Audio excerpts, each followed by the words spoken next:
बहुत समय पहले की बात है कि एक छोटे से नगर में एक धनी व्यापारी रहा करता था। उस व्यापारी के पास सब कुछ था जो वह चाहता था। उसके पास किसी चीज की कोई कमी नहीं थी। वह अपना जीवन बहुत खुशी खुशी बिता रहा था। सब कुछ बहुत ही अच्छा चल रहा था। लेकिन कहते हैं ना कि समय बदलते देर नहीं लगती।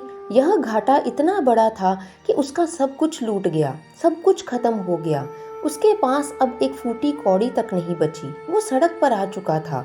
उसने अपने सभी सगे संबंधी मित्र सभी से मदद मांगी, लेकिन किसी ने उसकी मदद नहीं की। वह बहुत ज्यादा उदास और परेशान था। भीतर से पूरी तरह से टूट चुका था। अब उसके भीतर जीने की कोई भी उम्मीद नहीं बची थी। वह रोता हुआ मार्ग में आगे ही आगे बढ़ता चला जा रहा था। तभी कुछ देर बाद थककर वह एक पेड़ के नीचे बैठ गया और वहां बैठकर फूट फूट कर रोने लगा। उसे समझ नहीं आ रहा था कि उसके साथ यह सब क्या हुआ। कुछ दिन पहले उसके पास सब कुछ था जो वह चाहता था, लेकिन आज उसके पास कुछ भी नहीं बचा। वह सड़क पर आ चुका था। उसके मन में कई ऐसे विचार चल रहे थे कि आखिर उसके साथ ऐसा क्या हुआ जिसके कारण वो और दुखी होता जा रहा था और रो रहा था। तभी उस मार्ग से एक गुरु अपने कुछ शिष्य के साथ वहां से गुजर रहे थे। जब उन्होंने उसे इस तरह रोते हुए देखा तो वह उस व्यापारी के पास जा पूछते हैं कि बेटे, तुम इस तरह से क्यों रो रहे हो।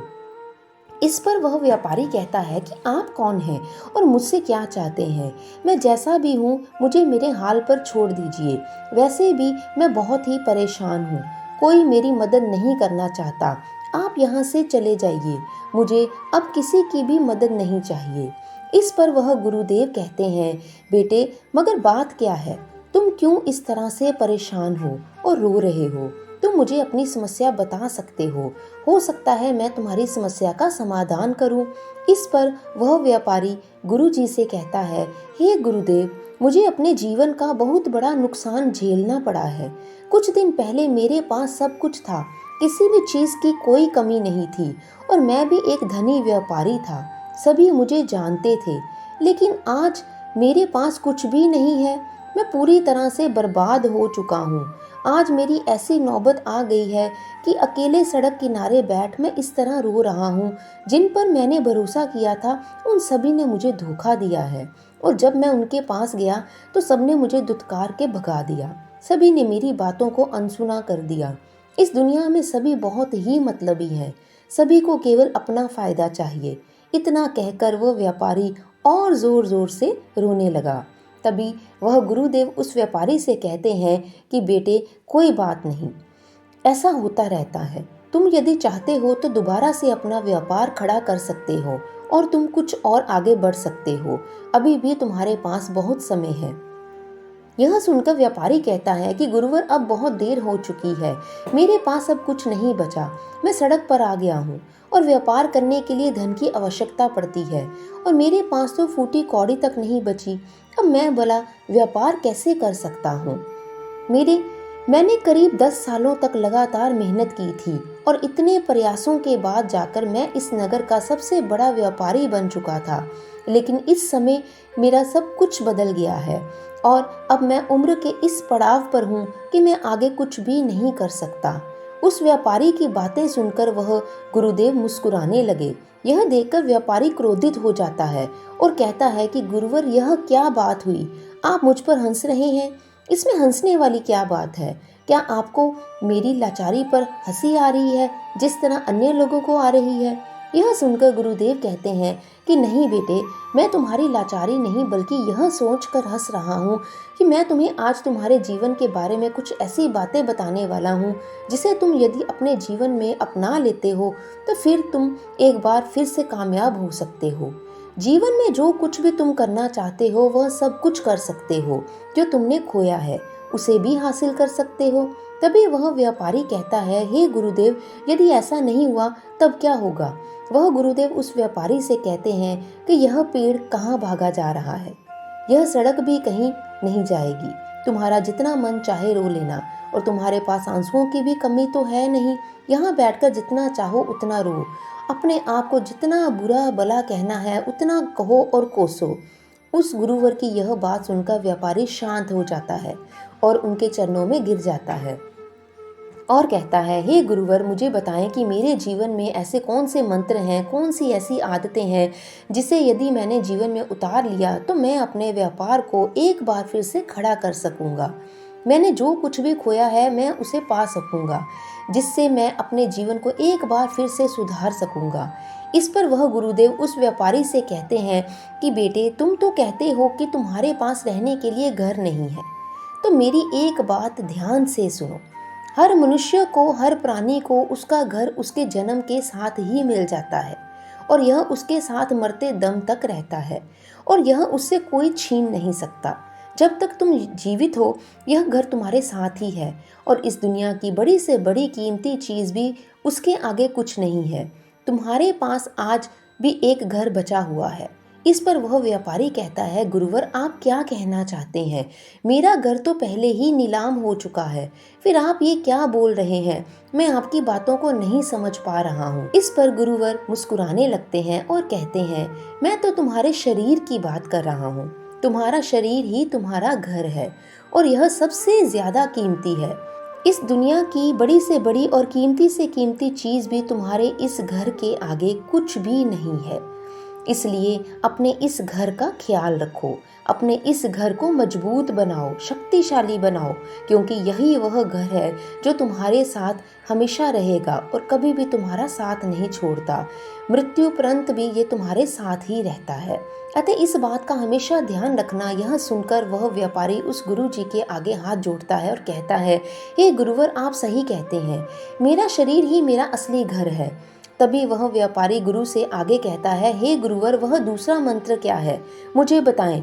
तब वह गुरु कहते हैं कि हे बच्चे, तुमने अपने जीवन का सबसे बड़ा नुकसान झेला है। यह तुम्हारा सबसे बड़ा नुकसान है, पर वास्तविकता तो यह है कि यह तुम्हारे जीवन का सबसे बड़ा नुकसान है ही नहीं। इस जीवन का कोई भी नुकसान सबसे बड़ा हो ही नहीं सकता। इस पर व्यापारी कहता है, गुरुवर, ये आप कैसी बातें कर रहे हैं? मैंने अपने जीवन में बहुत ही दुख झेले हैं, बहुत ही घाटे सहे हैं। इसी घाटे के कारण तो मैंने अपना सब कुछ खो दिया। आज मैं सड़क पर हूँ और आप कह रहे हैं कि मैंने कोई नुकसान नहीं झेला। इस पर गुरुवर उस व्यापारी से कहते हैं, भले ये जो जीवन तुम्हें मिला है उसे सही ढंग से नहीं जी रहे हो, यही तुम्हारा सबसे बड़ा नुकसान है और इसके आगे तुम्हारे व्यापार में जो नुकसान हुआ है वो कुछ भी नहीं है।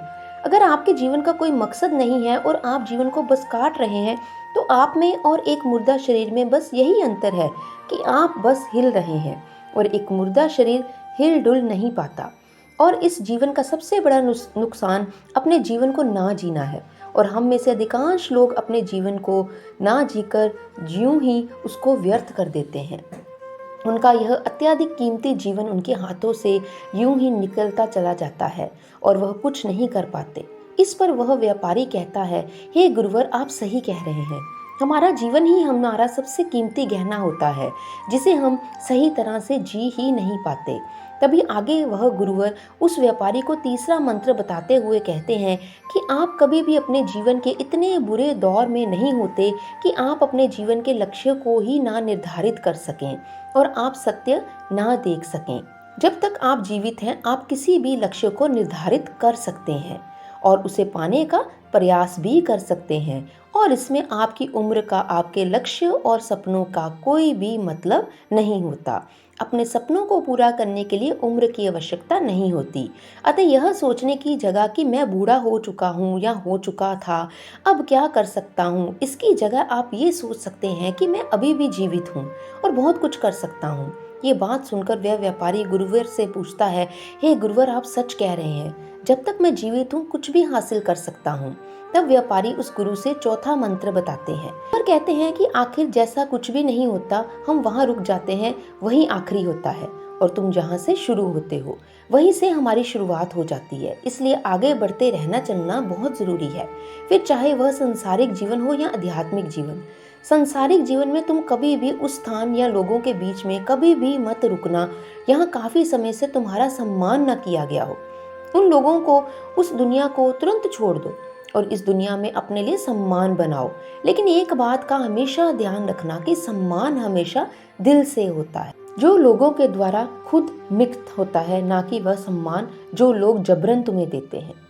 किंतु आध्यात्मिक जीवन में तुम्हें उन लोगों के बीच ही रहना, उसी स्थान पर रहना है। यहाँ लोग तुम्हें सम्मान नहीं दे रहे, तुम्हारा अपमान कर रहे हैं, क्योंकि यही तुम्हें बताता है कि तुम कौन हो और तुम अहंकार से भरे हुए हो। और जब लोग तुम्हारा सम्मान नहीं करते तब तुम्हारे अहंकार को चोट लगती है, जिससे तुम्हें यह पता चलता है कि तुम अभी कहीं भी नहीं पहुंचे हो और आध्यात्मिक जीवन में अब तुम वही के वही ही हो। परंतु जब उनका अपमान तुम्हारे ऊपर कोई फर्क ना डाल पाए, तुम्हारी सोच पर कोई भी फर्क ना डाल पाए, जब यह चाहकर भी तुम्हारा अपमान ना कर पाए, तब तुम ये समझ लेना कि अब तुम जीवन में बहुत ही आगे बढ़ चुके हो। गुरु जी की यह बात सुनकर व्यापारी कहता है, हे गुरुवर, आपने जो कुछ भी कहा यह बिल्कुल सच है। अब मुझे ऐसा प्रतीत हो रहा है मानो मैंने अपने जीवन में कुछ भी नहीं खोया है। हाँ, ये बात अवश्य है, जो चला गया जिसे मैं वापस नहीं पा सकता हूँ, उसके लिए मैं क्यों चिंतित हो रहा हूँ, क्योंकि अभी भी मैं जीवित हूँ।